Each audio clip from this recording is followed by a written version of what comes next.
Aku jadi semakin kagum sama kamu, Tin. Aku gak salah milih kamu. Pokoknya kamu gak usah khawatir. Aku bakal temenin kamu. Kita hadapin semuanya bareng-bareng ya.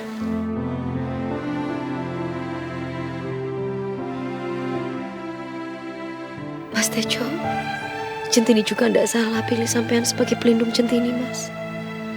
Karena dari Mas Tejo, Centini bisa menemukan kekuatan. Setiap deket karo sampean, Centini seperti dapat energi lebih. Bersama sampean, sepertinya semua masalah bisa Centini atasi, Mas. Cie, yang pagi-pagi udah mojok. Mojok apaan sih? Orang di tengah-tengah gini mesti mau. Bisa aja lu ngelesnya. Tuh lihat Centini tuh, jadi malu. Kan tasnya belum waktunya kerja, Thomas. Belum, udah tenang aja. Udah lanjutin aja dulu berdua-duanya. Ya. Mas Tejo jangan lupa nggih temuin Bu Sarah. Soalnya Bu Sarah kemarin datang ke rumahnya Mas Tejo ditemuin sama Bu Mumun. Bu Sarah cuma bilang, apa Mas Tejo mau kerja lagi sama Bu Sarah? Kalau menurut Centini nggak terima aja toh Mas. Ini rezeki loh buat Mas Tejo lewat perantara Bu Sarah. Terima nggih Mas, ojo nolak rezeki. Ya mungkin perantara lewat Bu Sarah lah Mas. Rezeki itu datang. Diterima nggih Mas? Iya ya, Tin. Aku pasti temuin. Lah, ngono toh Mas.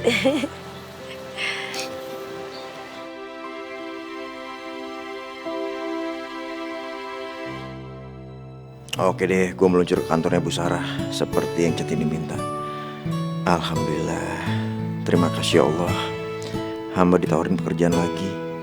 Padahal tadinya gue udah pesimis, tapi ternyata Allah punya jalan lain. Allah baik banget sama gue.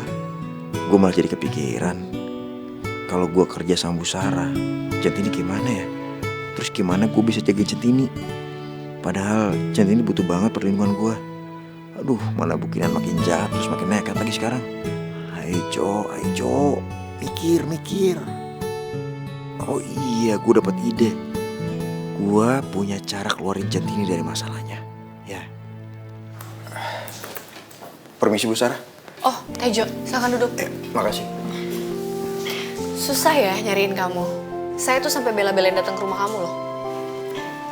Iya Bu, saya minta maaf Bu. Sampai bikin Bu Sarah repot. Soalnya kebetulan handphone saya tuh lagi di servis, jadi nggak bisa dihubungin Bu. Ini handphone yang dulu pernah kamu pakai.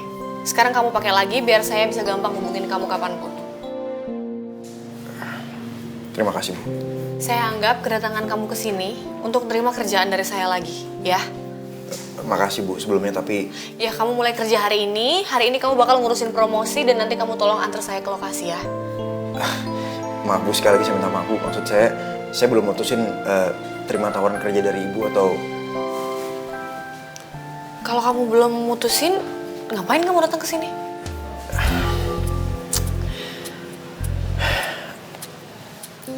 Ada yang mau saya sampaikan sama Ibu.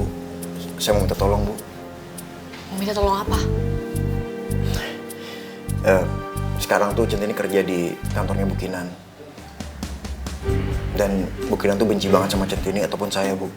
Tadi pagi aja pas di jalan, pas saya naik motor sama Centini, saya tuh hampir ditabrak sama Bu Kinan. Serius kamu, Jo? Iya Bu, saya nggak bohong Bu. Tapi alhamdulillah saya berhasil kabur Bu. Dan saya yakin setelah itu pasti Bu Kinan tuh benci banget sama saya Bu. Karena rencananya buat nyelakain Centini gagal. Kinan bisa berbuat sejahat itu? Iya sih Bu, saya paham pasti Ibu nggak percaya kan Bu.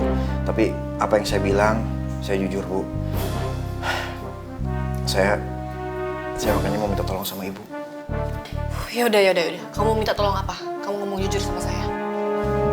Saya mau Centini tuh keluar dari kantornya Bu Kinan biar dia bisa hidup tenang Bu.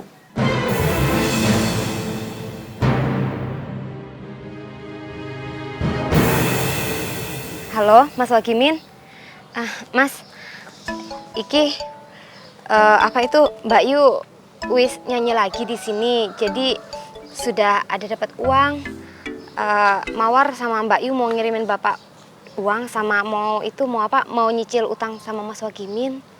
Alhamdulillah Mawar, aku melu seneng Centini sudah dapat kerjaan, job nyanyi-nyanyi. Apalagi utangnya dicicil. Iya Mas, alhamdulillah. Oh ya, Bapak kabarnya gimana Mas? Bapak kamu baik-baik saja Mawar, sehat. Alhamdulillah, matur suwun nggih Mas. Mas Wagimin sudah banyak membantu Bapak. Loh, bukan aku sing bantu, tapi Fajar. Ah, Mas Fajar? Loh, kok bisa toh Mas? Iyo, aku tuh yo heran loh. Si Fajar itu kan sifatnya jahatnya kaya ngono. Kok tiba-tiba iso baik kaya ngono yo, drastis. Aku ki yo heran.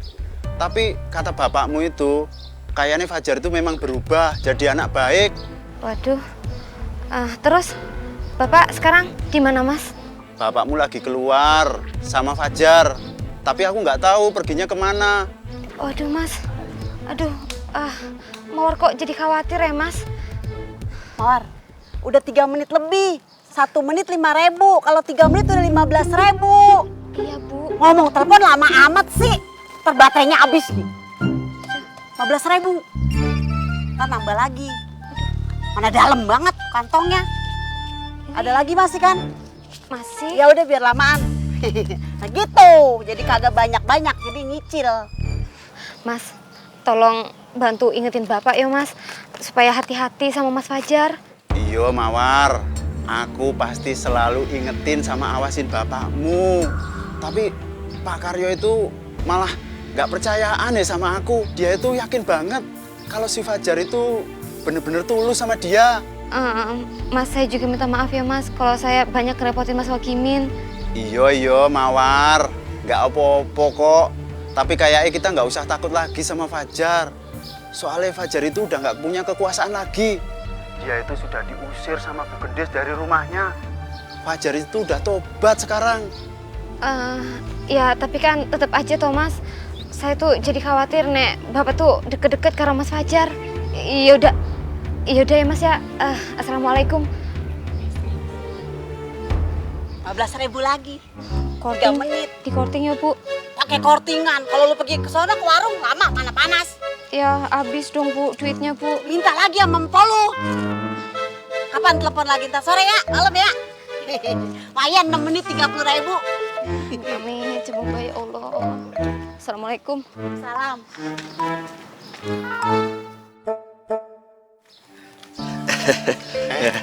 Pak Karyo sudah pulang toh? Iya. Mas Gimin mau kemana? Mau ke warung, Pak. Oh iya, Pak Karyo ikut sekalian yuk. Sekalian makan di warung terminal. Matur suwun, saya ndak usah ikut karena saya sudah makan. Tadi saya ditraktir karo Nak Fajar. Pak Karyo ditraktir sama Fajar. Iya, malah bukan sekedar traktir. Setelah itu saya dikasih uang. Ya, tadinya sih saya nggak mau terima. Bener-bener saya tolak. Tapi Nak Fajarnya maksa. Emangnya apa tuh Mas Gimin? Jujur aja Pak Karyo, saya itu percayanya masih setengah-setengah sama Fajar. Kok kayaknya saya tuh belum bisa percaya loh sama Fajar itu. Yang dulunya suka marah-marah, jahatnya kayak ngono sama Pak Karyo, menghalalkan segala cara untuk mendapatkan centini. Kok sekarang bisa berubah drastis kayak ngono? Lah iya Mas Gimin. Aku yo biyen podo to karo Mas Gimin belum percaya karo Nak Fajar. Lah tapi sekarang rasa-rasane aku yo wis percaya to. Percaya kalau Nak Fajar itu sudah bertobat dan mau berubah.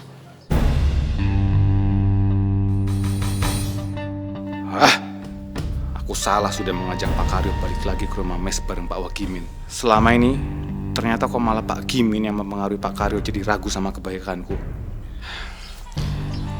Ya wis, kalau memang Pak Karyo sudah ngerasa begitu, tapi kita ya tetap kudu hati-hati ya Pak. Soalnya tadi Mawar pesennya juga begitu. Mawar mau nelpon ta? Piye? Iya Pak Karyo, tadi Mawar telepon ngasih kabar kalau Centini itu sudah dapat job nyanyi-nyanyi. Malah sudah mulai nyicil utangnya. Nah, malah nanti saya mau sekalian ngecek sudah masuk atau belum, sama sekalian ngambil titipan buat Pak Karyo dari Centini. Alhamdulillah ya Allah. Allah sudah mengijabah doa-doa saya. Allah, semoga Centini tambah sukses di Jakarta. Iya toh, Mas Gimin. Kalau Centini sudah jadi penyanyi di Jakarta, aku ndak bisa menekannya lagi supaya balik ke sini. Apalagi Pak Karyo sudah dikirimin uang. Jadi susah buat ngambil kepercayaan Pak Karyo lagi. Aku bisa kehilangan